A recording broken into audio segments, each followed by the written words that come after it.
Morning. Hope you're doing well today. Another beautiful morning that God has blessed us with, and another day to praise and worship Him today. And the Bible says that we're to rejoice in each day. And I know some days are better than others, but even on the bad days when we don't feel good or maybe we're going through something, that we still need to rejoice and praise God for who He is, knowing that He is able to remove all pain and suffering. He is able to heal. He is able to bring peace to a troubled soul.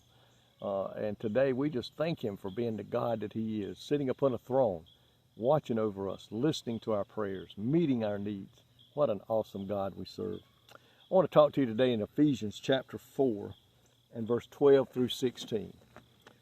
It says, for the equipping of the saints for the work of ministry, for the edifying of the body of Christ, till we all come to the unity of faith and of the knowledge of the Son of God, to a perfect man, to the measure of the stature of the fullness of Christ, that we should no longer be children, tossed to and fro and carried about with every wind of doctrine by the trickery of men, in the cunning craftiness of deceitful plotting, but speaking the truth in love may grow up in all things unto Him who is the head, Christ, from whom the whole body, joined and knit together by what every joint supplies, according to the effective working by which every part does its share, causes growth of the body for the edifying of itself in love. A lot of words there, but what we see here is when the church functions the way it should, 6 things should happen when the church functions as it should. And that's up to us, the body of Christ.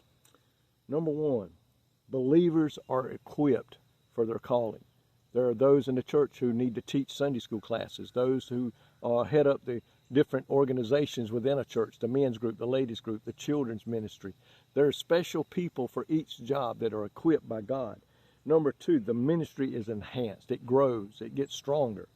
Number 3, the church is edified. Number 4, new Christians are established. They get saved and come to know the Lord as Savior, and they come and get involved in the church and work under the more senior Christians, those that have been in the Lord longer, and learn how to do things and what not to do. The church is effective, and that is one of the biggest things right now. When we come together as a body of believers, knowing God's Word, living according to God's Word, praying and seeking the Lord for leadership, then the church becomes effective in what? Winning souls to the Lord. Number 1, that's the goal. Number 2, encouraging one another to stay true to the call, stay true to the Word of God, live the life that God has called us to live, and witness for Him today. We become effective, and the congregation is enlarged. I know a lot of people talk about, well, we shouldn't be about numbers, but I disagree. Listen, I want that number to be big. For every number is a soul. If you got 100 people in there, there's 100 souls to be fed. If we got 200 people in that church, there's 200 souls to be fed. Yes, we're not in there to make big numbers so we can brag. We want to make big numbers because there's more people attending and listening to the Word of God. That's what I want, and that's why I want a big number in the church that I attend, because more numbers mean more souls to be led to the Lord, to work for the kingdom of God. So that's what we want today. Paul said we need to look and speak into truth and love. Yes, we need to speak the truth today that's found in the Word of God. You're lost, you're going to hell. You're saved, you're going to heaven. But we're saved for good works, to work in the kingdom of God, to do the different things that a church needs done. Every job in a church is important. Every person in that church is important.